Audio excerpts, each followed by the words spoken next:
नमस्कार दोस्तों, मेरा चैनल कथा भक्ति सागर में आप लोग का स्वागत है। आज हम दुर्गा सप्तमी की 8वां अध्याय की कथा सुनेंगे। ऋषि बोले, चंद्रमुंड दोनों दैत्यों के मारे जाने पर एवं बहुत ही सेना के भी क्षय हो जाने पर असुर राजा महाप्रतापी शुंभ के चित्त में भारी क्रोध पैदा हो गया। उसने सभी दैत्यों की सेना को युद्ध के लिए आज्ञा दे दी। उसने कहा, आज 86 उदययुक्त सेनापति अपनी सारी सेना को लेकर चले। असुर 84 कम्बु सेनापति भी अपने सेना के साथ युद्ध के लिए निकले और मेरी आज्ञा से 50 करोड़ वीर्य कुल के असुर तथा 100 धौम कुल के सेनापति सेनाओं के साथ कूच कर दे। फिर मेरी आज्ञा से कालिक मौर्य दोहंद कालिक के सभी असुर तैयार होकर शीघ्र प्रस्थान करे। भयंकर शासन करने वाले असुर राज शुंभ ने इस प्रकार आज्ञा देकर स्वयं भी बहुत सी सेनाओं के साथ प्रस्थान कर दिया। जब चंडिका ने देखा कि अब इस ओर भयानक सेना लेकर निशुंभ आ रहा है, तब तो उन्होंने अपने धनुष की टकार करके पृथ्वी आकाश के मध्य भाग को गुंजा दिया। हे राजन, उस समय सिंह ने भी बड़ी भारी गर्जना की। फिर अंबिका जी ने घंटा बजाकर उस गर्जना को और भी बढ़ा दिया। उन शब्द को सुनकर दैत्य सेनाओं ने आकर चारों ओर से देवी, सिंह और काली को क्रोध के साथ घेर लिया। इसी अवसर के मध्य में, हे राजन, दैत्यों के नाश के लिए तथा देवताओं की वृद्धि के लिए अत्यंत बल एवं पराक्रम से संपन्न होकर ब्रह्मा, विष्णु, शिव, कार्तिक स्वामी, इंद्र आदि देवों की शक्तियां उन्हीं के शरीर से निकलकर उन्हीं रूप से चंडिका के पास आ गए। जिस देवता का जो स्वरूप जैसे भूषण तथा वाहन है, उन्हीं वस्तुओं से संपन्न होकर वह देवता शक्ति वही रूप धारण कर दैत्यों के साथ युद्ध करने के लिए आ गए।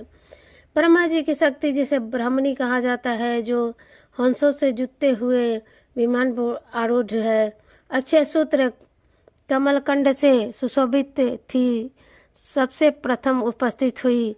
महेश्वर की शक्ति वृषम पर विराजमान सुंदर को त्रिशूल धारण किए, महासर्पों के कंकड़ धारण किए, मस्तक पर चंद्र रेखा सुशोभित थी, वह मातेश्वरी शक्ति आई। कार्तिक स्वामी की शक्ति हाथ में शक्ति लिए मोर पर आरूढ़ गृह रूपनी कौमाकी अंबिका शक्ति देवताओं से युद्ध करने आ गई।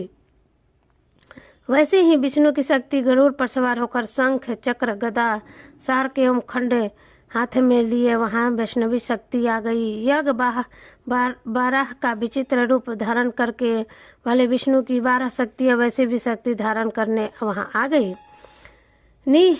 सिंह जी के समान शरीर को धारण किए, गर्दन के बालों की फटकार से आकाश को तारे को बिखरते हुए नरसिंह जी शक्ति वहां आ गई। इंद्र की शक्ति इंद्र के समान रूप वाली 1000 नेत्र धारण किए वज्र हाथ में लेकर ऐरावत गजराज पर आरूढ़ होकर वहां आ गई। तब उन शक्तियों से घिरे हुए शंकर जी ने चंडिका से कहा कि मेरी प्रसन्नता के लिए शीघ्र से शीघ्र इन असुरों का संहार करे। तब देवी के शरीर से अत्यंत भयानक सैकड़े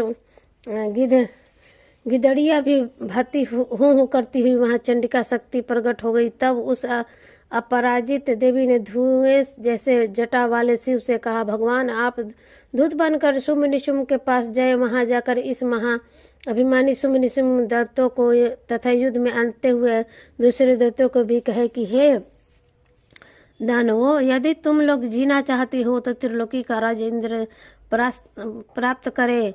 सभी देवता यज्ञ भाग पाए और तुम लोग पाताल में चले जाओ। यदि तुम्हें कुछ बल का अभिमान हो और कुछ भी अभिलाषा हो तो आ जाओ, ताकि तुम्हारे सांस से मेरी गिदड़ियों तृप्त हो जाए।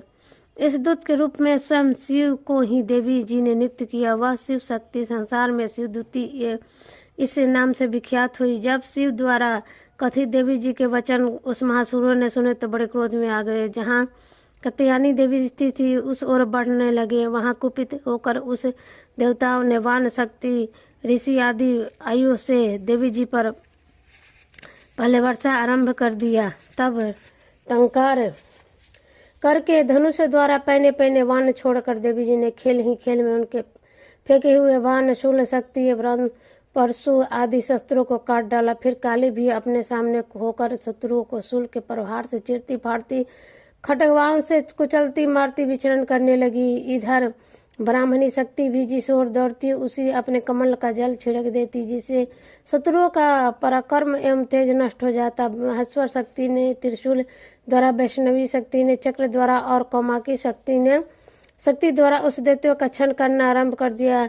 इंद्री शक्ति ने ब्रज गिरने से सैकड़ों दैत्य दानव विछन्न होकर रुधिर के पतलाने बहाते हुए पृथ्वी पर गिरने लगे।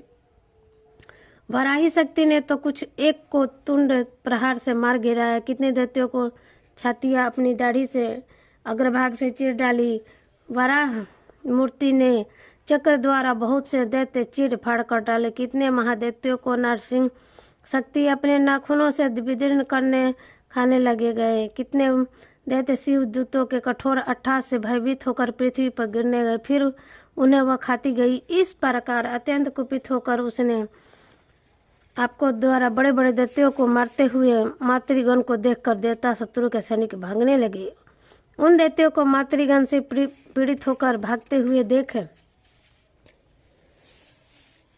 कुद्र महासुर रक्त बीज युद्ध करने के लिए आ गया। रक्त बीज के ब्रजमय शरीर से एक भी रुधिर बिंदु जब पृथ्वी पर गिरती तब उसी के समान बलवान दूसरा असुर पैदा हो जाता।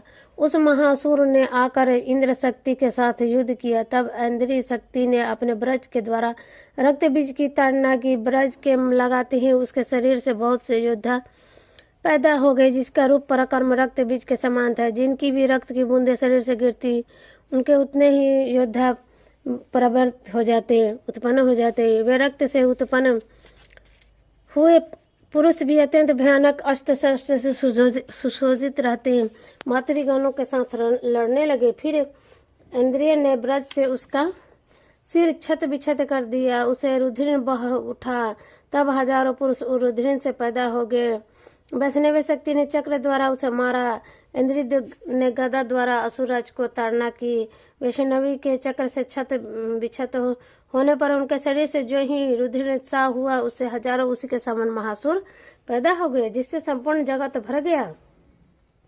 कौमाकी ने शक्ति से उसे मार डाला। वराही से तलवार से, महेश्वरी ने महाअसुर रक्त बीज का त्रिशूल से हनन किया। उस दैत्य ने भी गदा द्वारा सभी मातृगणों को पृथक पृथक मारा। उस समय रक्त बीज बड़े क्रोध में समाविष्ट था। शक्ति शूल आदि आयुधों से कई बार विक्षिप्त होने पर उसके शरीर रक्त प्रहार से पृथ्वी पर गिरते ही सैकड़ों असुर उत्पन्न हो चुके थे। दैत्य के रुधिर से उत्पन्न उन असुरों के सारा जगत व्याप्त हो गया। देवताओं को डरा एवं उदास देखकर तब शीघ्र ही चंडिका ने काली से कहा, चरमुंडे, अपना मुख तुम अधिक विस्तार से फैला लो। मेरे शस्त्र के प्रहार से गिरते हुए रुधिर बिंदु और बिंदुओं के उत्पन्न महादेव को अपने वेगवास मुख द्वारा खाती जाओ और युद्ध भूमि में रुद्र उत्पन्न इस महादैत्यों का भक्षण करती हुई घूमती रहो। इस प्रकार कहकर चंडिका ने रक्त बीज पर त्रिशूल से प्रहार किया। फिर काले ने रक्त बीज का रुधिर मुख से ग्रहण कर लिया। उस दैत्य ने भी चंडिका पर गदा चलाई, किंतु उस गदापात द्वारा चंडिका को कुछ भी वेदना न हुआ। रक्त बीज के छत बिछत शरीर से जो बहुत सा रुधिर गिरने लगा, उसे चंडिका मुख द्वारा पीती गई और रक्तपात से दैत्य उत्पन्न हो गए थे, उसे भी मुख में डालती गई। इस प्रकार चरमुंडा ने सभी दैत्य खा डाले और रक्त बीज का रुधिर भी पी लिया। तब देवी ने शूल, वस्त्र, तलवार, ऋषि आदि आयुधों से हीन उस महाअसुर रक्त बीज को मार डाला। शस्त्र समूहों से आकर होकर वह पृथ्वी पर गिर पड़ा। हे राजन, रुधिर को उसका चरमुंडा नहीं पी लिया था। उसकी मृत्यु होने पर देवता परम प्रसन्न हुए। मातृगण उसके रुधिरपान के मद से उन्मत्त होकर नृत्य करने लगे। तो ये था दुर्गा सप्तमी का 8वां अध्याय। 9वां अध्याय आगे सुनेंगे।